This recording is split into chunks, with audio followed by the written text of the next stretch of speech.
Christopher,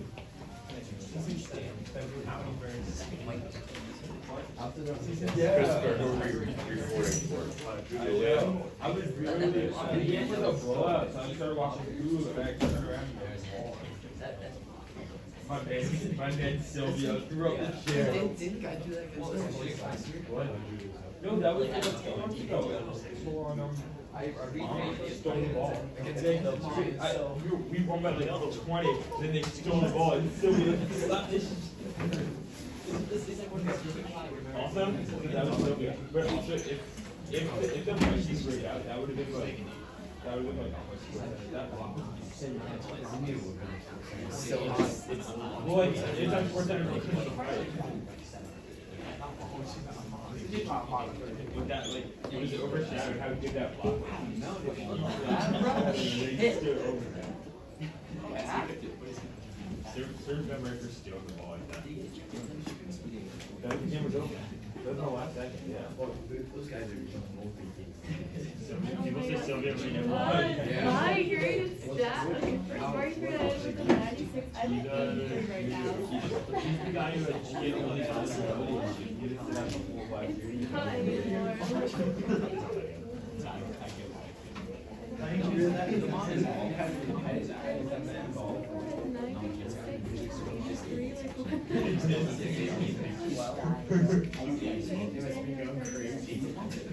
I know. Sylvia picked up the chair. That's the funniest part. All right, guys, we're getting started here. Everybody's here. It's going to be. Oh, yeah.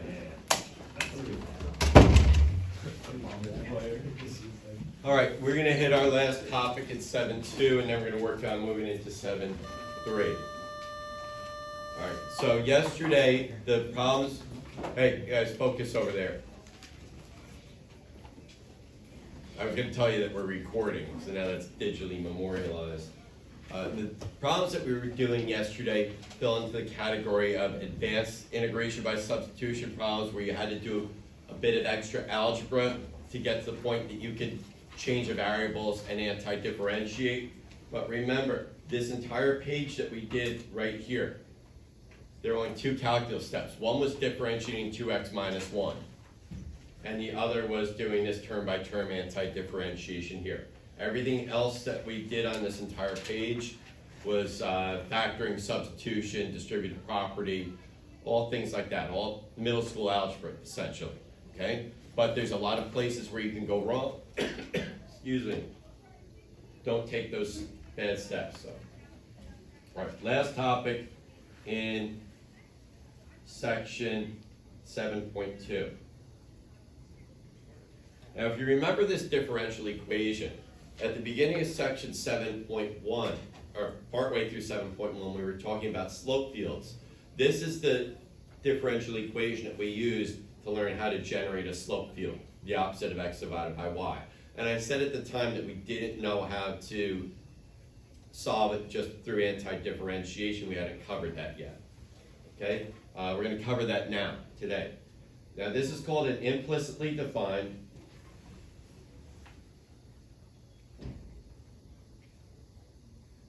first order differential equation.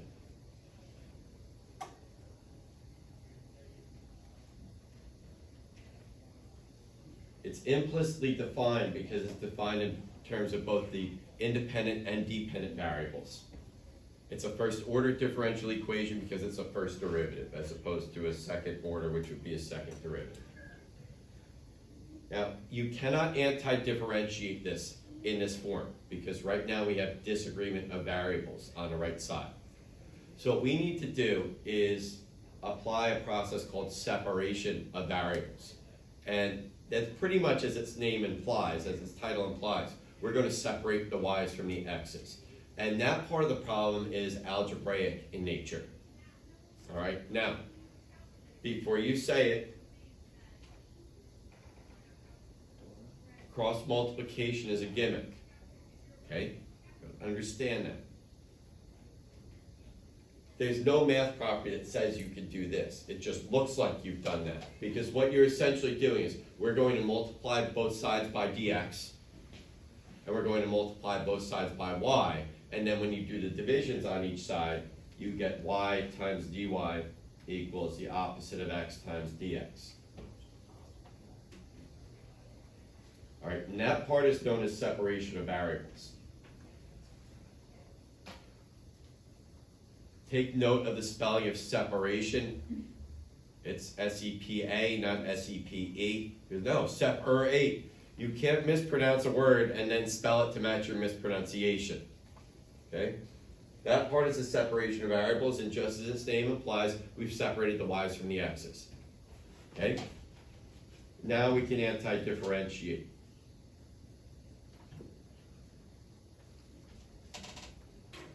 All right, problems like this will come up on free response section.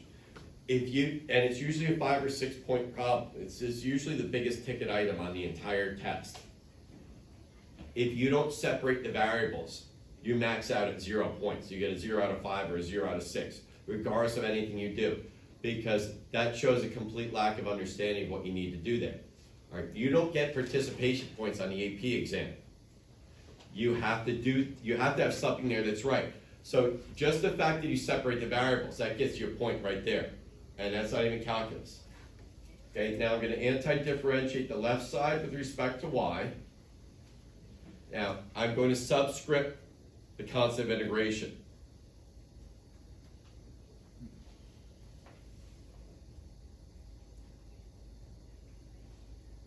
All right, so I just racked up a bunch of points on that line, because I get points for doing incorrect antiderivatives, and I get a point for having a constant of integration, or the constant of anti-differentiation, whichever one you want to call it. If that plus c is not there, you max out at half credit on the problem.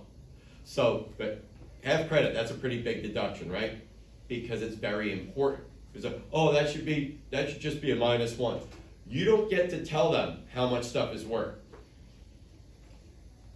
Okay? Now, what we need to do from here depends on the nature of the equation that we have. If the equation's a function, we need to solve it for y in terms of x. This is quite obviously not a function. What's the simplest thing it tells us? Y squared. Y squared. Okay? Look for simple things. And that you got to the point too. I'm proud of you. There was no circumlocution involved.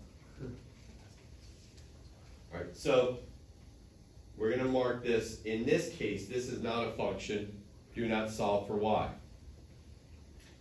All right, what unit last year in math analysis would we have studied equations that look like this?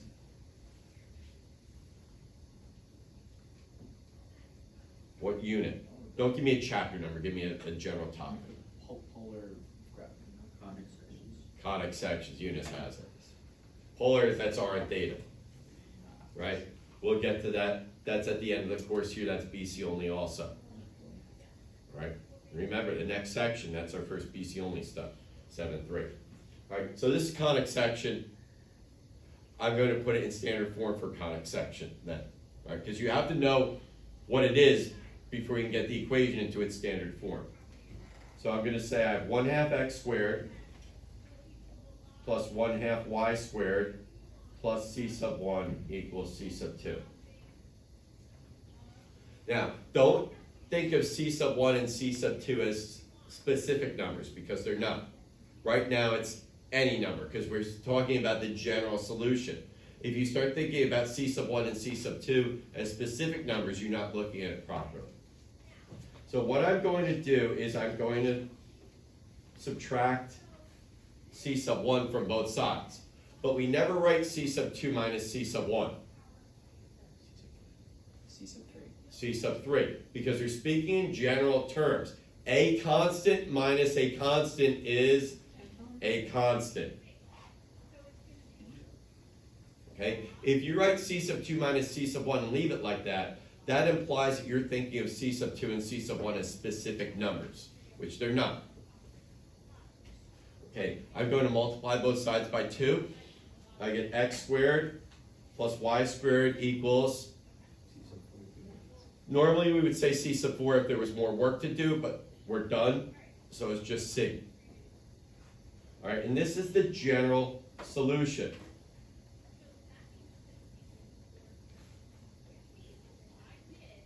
Remember when we looked at that slope field, the first one? And you know, my screen capture, I said, what's the first word that comes into mind? Circles. And I said, what about the circles? Centered at the origin, x squared plus y squared equals c is a circle with center at 0, 0, and radius equal to the square root of c, and that's the principal square root. Now, this is important.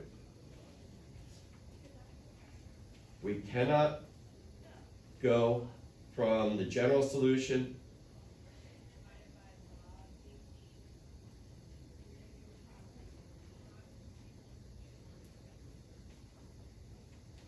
to a particular solution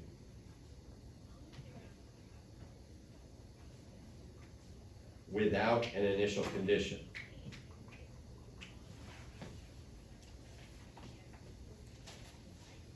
So right now, we can't narrow it down from the infinitely many circles centered at the origin to one particular solution centered at the origin. So the slope field, remember, depicts the general solution. All right, this can only be solved through separation of variables.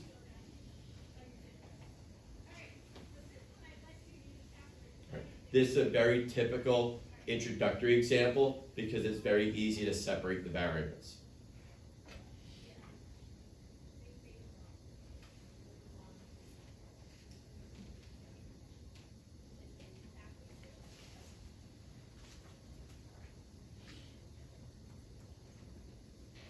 Not all differential equations like this are separable. There are ones that are not separable. We'll have to deal with them in a different way. All right. We're just kind of scratching the surface with differential equations. If you're going into something mathematically intensive in college, math, physics, engineering, you take a whole semester of DiffEQs, differential equations. That's after Calc 3. Some schools call Calc 4. Sometimes you might hear one of your older friends from college say, I'm taking DiffEQs this semester. It's differential equations. That's the lingo for it, colloquialism. All right, now, in order to solve this, we need to rewrite y prime as dy dx. We need Leibniz's notation here because we need to be able to separate the differential in y from the differential in x. So I usually do that as a first step. Now, don't think of dy dx as a fraction. A fraction is like 3 out of 5, 6 out of 8, like you ate 3/4 of a pizza, you ate 6 out of the 8 slices. This is more of a ratio. It's dy to dx rather than dy out of dx. All right, so we can separate it algebraically. But what do you think we want to do next here? After we do that rewriting. Subtract xy from both sides. Subtract xy from both sides. Correct. Now, problem like this will not appear on the calculator section because your calculator has a differential equation solver on it, the TID9.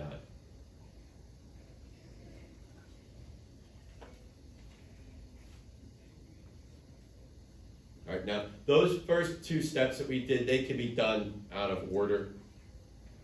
I like to do the rewriting first because it's simpler. All right, what do you think we have to do next? Back to the x.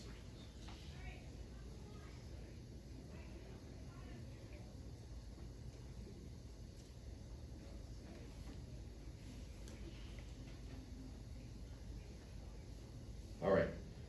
Now we're at a point where we can separate the variables. You can only separate the variables using multiplication and/or division.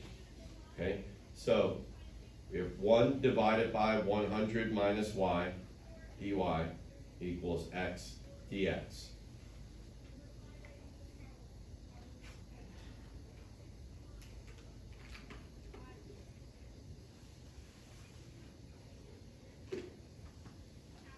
All right, I'm going to do the right side first because it's easier.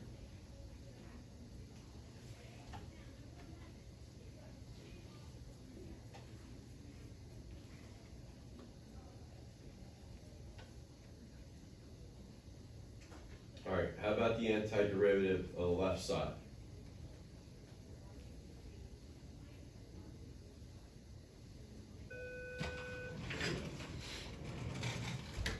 Hello? Huh? Sure. You're welcome. Adith, you have to go to attendance after class. All right. Antiderivative of 1 divided by 100 minus y. What is it?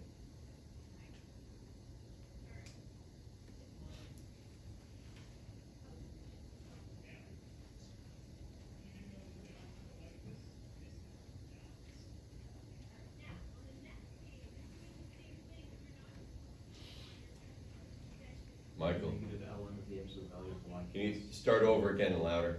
Negative ln of the absolute value of y plus c1.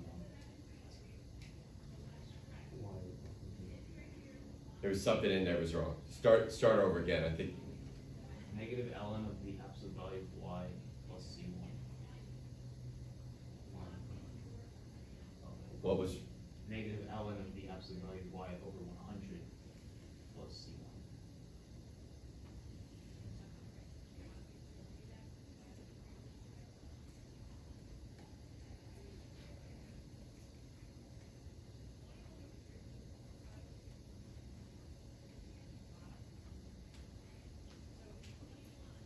Write it out if you need to.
Okay, so this is, I just want to get through this part of it, and it's just taking too long.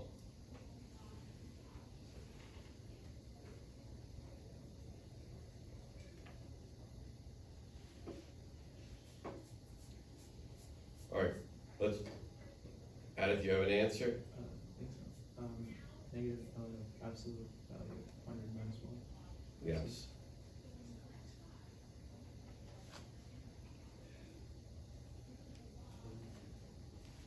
All right.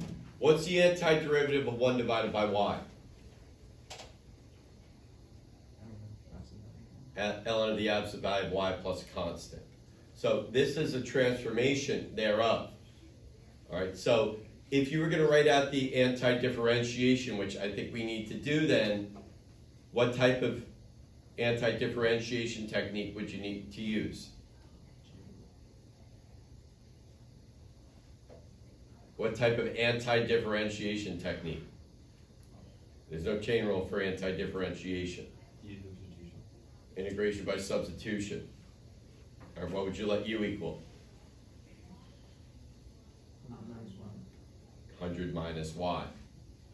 All right, and that's where that negative comes from. The derivative of 100 minus y is negative 1.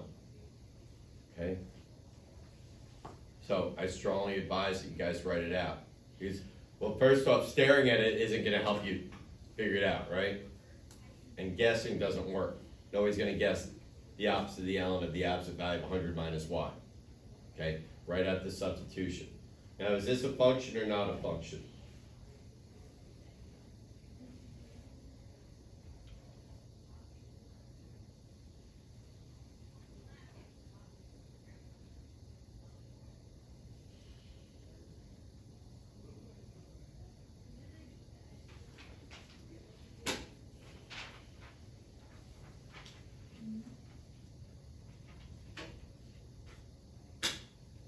look at the y,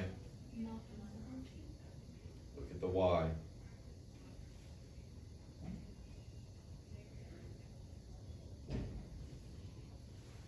It's y to what power?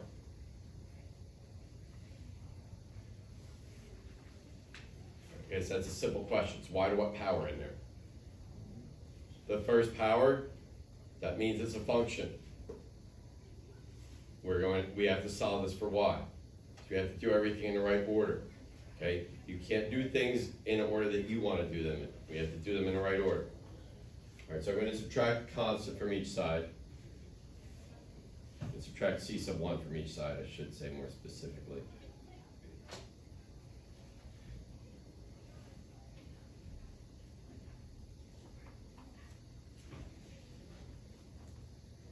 Alright, now I'm going to multiply both sides by -1.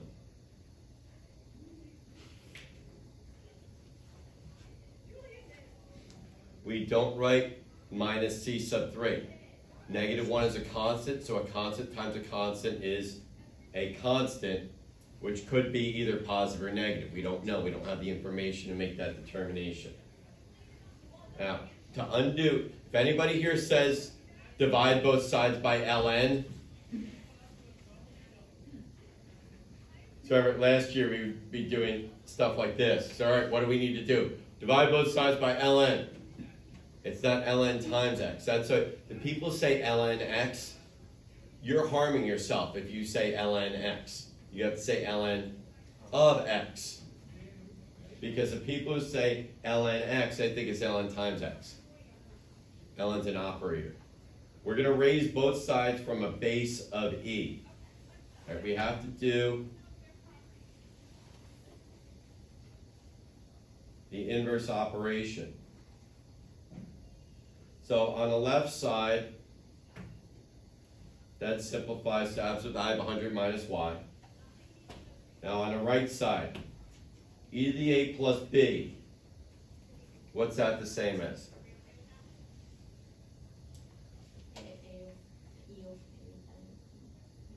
E to the a times e to the b. That's a property of exponents. That's not something that's unique to the natural exponential function. That's product of powers property, it's called. Product of powers. When you're multiplying powers of the same base, you add the exponents. So on the right side, we have e to the -1/2 x squared times e to the c sub 4.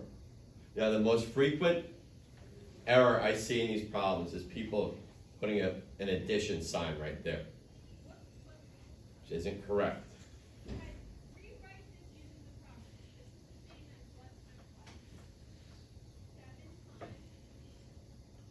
All right. On the right, e to a constant is a constant.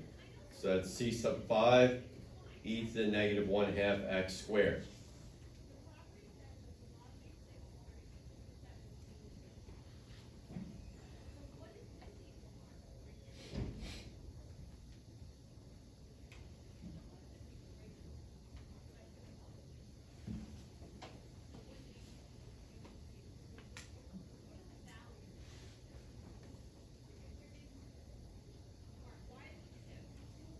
Okay, I just recopied that from the previous.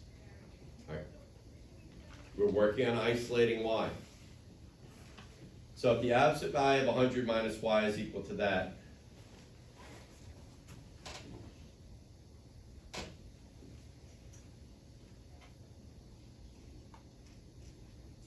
we get to here. Now, plus or minus a constant is a constant. Right? Or it's not plus and minus, it's plus or minus. So if we just say c sub 6, knowing that c sub 6 could be positive, it could be negative. If we have an initial condition, that's what's going to tell us whether c is positive or negative. Right? There's no such thing as plus and minus, it's plus or minus. And if you leave it as plus or minus c sub 5, you're indicating that you think that c sub 5 is a specific number rather than it could be any number that we'll figure out with an initial condition. All right, I will subtract 100 from each side.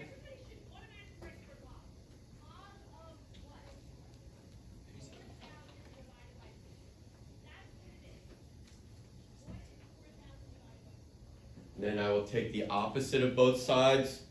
All right, divide both sides by -1, multiply both sides by -1. The opposite of a constant is a constant.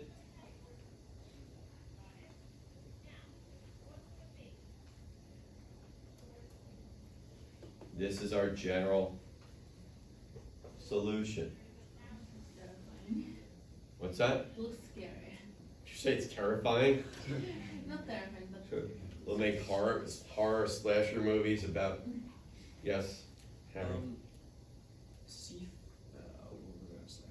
Right, it's because you found C5, you claimed C sub five. C sub 5 is equal to e to the C sub 4, which means C sub 5 could,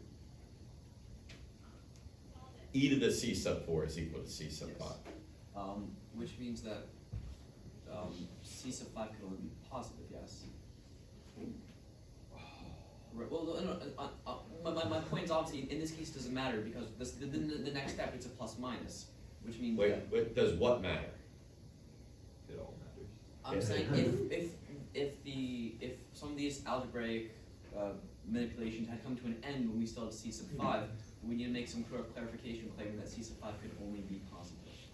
No, you don't need to do that because it'll sort itself out in the work, because we're only concerned with C at the end.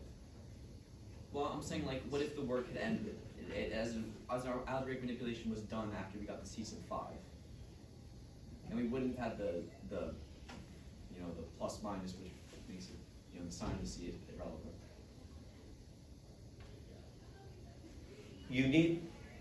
Let me see if this answers your question. Are you asking whether we need this plus or minus right here? Not. Is that, I'm not sure if I'm getting precisely what you're getting at, and I think that's a general agreement Because right now. you're saying that these are like general solutions, as in any number could be substituted to C, and the point is these aren't specific values. But C sub 5. Well, we're not going to substitute a value into C. We're going to figure out what C is based on initial condition. So we're never substituting it to C Sure. until the end.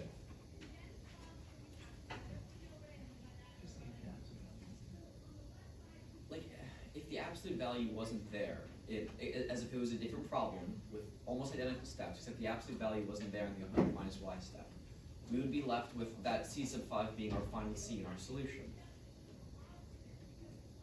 And if that C sub 5 was the final C in our solution, C implies it could be any constant, but C sub 5... Any constant that works with that function. It's not like you could just slap whatever number you want there. It's got to work itself out from the initial condition if there's one given. All right, so there may be things that are inherent to that function that won't provide for a negative value for C. That'll all work itself out when you have the initial condition and you substitute the initial condition in, which we don't have. Okay?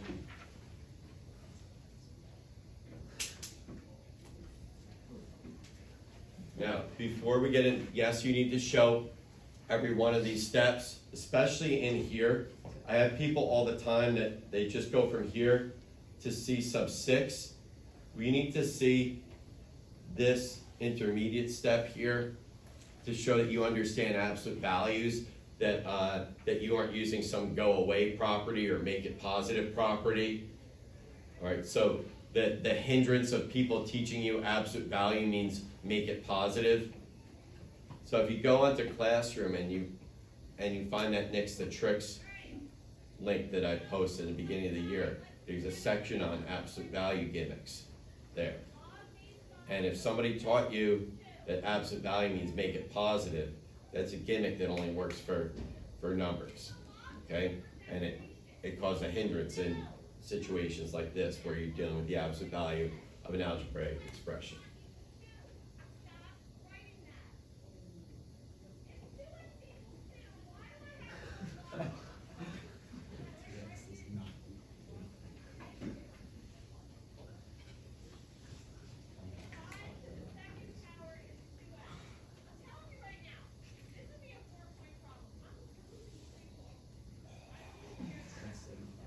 then you get the people who wanna negotiate their partial credit.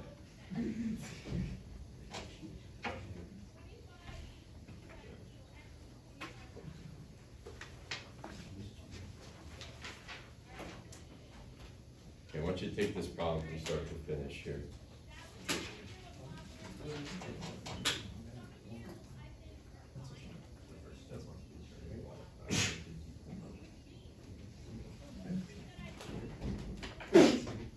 Wes?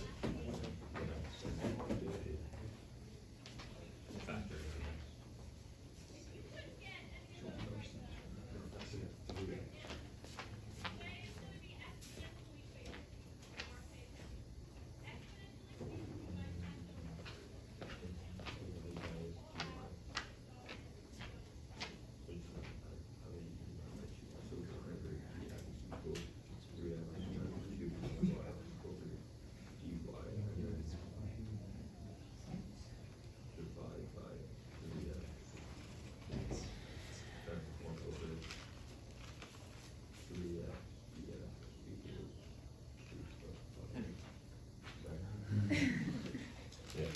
Internal voice, Henry. Yes, I guess. Thanks. All good.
Alright, yes, let's, alright, put that away, please. Let's start checking work. We're not checking just our final answer, we're checking that our work follows from line to line. That is a requirement. You can't go, oh, I got the answer, that's good enough. You make a series of errors that somehow leads you to the right answer, you don't get credit for the answer. Your work must support your answer. Okay, this isn't a multiple choice test. Yes? When you go from ln of absolute value of y equals 2 to e to the power of ln of absolute y equals 2, do you have to show that? You have to show all your work in here, yes. Okay. Alright, because if you don't, I'm gonna draw a line in and it says show more work, and it's, you know, -2. Alright, so I don't know where the skipping steps culture came from, but we need to stop.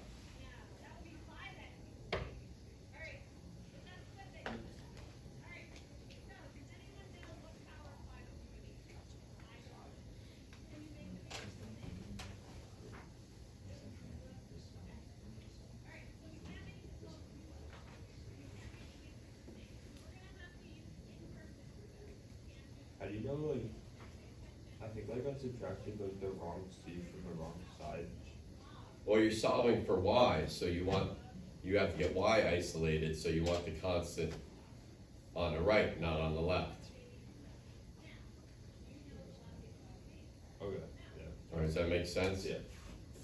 Solving for y means, you know, don't lose sight of your basic algebra concepts, because once you do those antiderivatives, you're just doing algebra. You want to solve for y, that means isolate y, in this case on the left by itself. So you want to subtract the constant, the left side constant from both sides, so you only have a constant on the right side. Chris? It's not like the same final answer, but let's say I didn't know that C5 would be the final C. Can I write it as y equals C5 e to the power of that stuff, and then rewrite it again, just with That, yeah, that's fine. Okay. With experience, you're gonna know that the constant is done with its evolution, we'll say.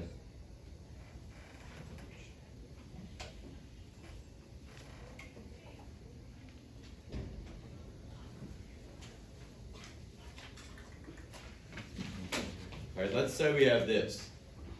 The antiderivative of x times the cosine of x with respect to x. All right, that's a product. There is no product rule for anti-differentiation. Again, it's not that we haven't covered it, it doesn't exist. There's also no take it out property. Because people are like, oh, I don't know how to deal with that x, and they do this. All right, this is a 0-point response right there if you do that. Okay, because again, you have to do something correct in order to get points. You don't get points just for writing anything in a free response section. All right, let's see if we can use substitution here. If you said u equals cosine of x,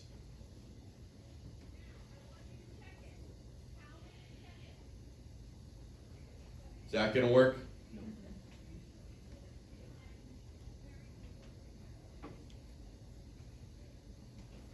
All right, what did we say about u equals x? Never. All right, that's pointless. You still have the same exact issues, just with x substituted to u. All right, now, if somebody did this, said, oh, I'll just take the whole integrand as u. Does that look like it's going to work? No, because you're going to have to use what to figure out du? Product rule, and that's going to introduce a sign of x that you don't have there. These are all dead ends.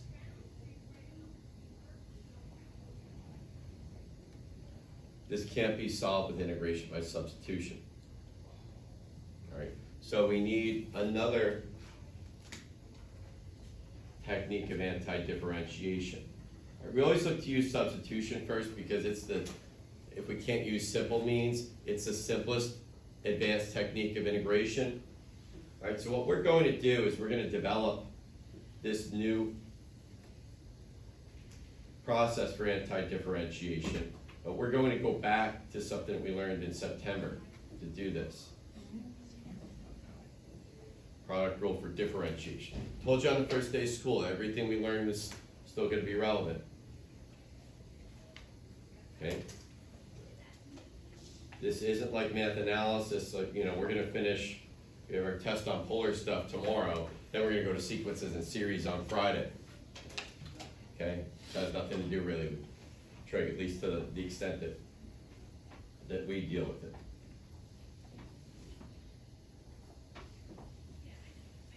U prime times V prime, right?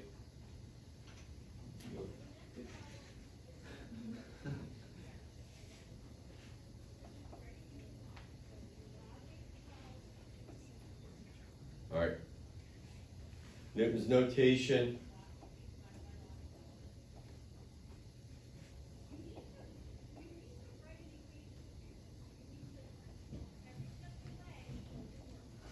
Leibniz's notation. We need to use Leibniz's notation for the development that we're going to do, which is where we're going to pick up tomorrow, because it's not a 2-minute job. It's not a 10-minute job, it's like a 5 or 6 minute job. That is where we'll pick up tomorrow.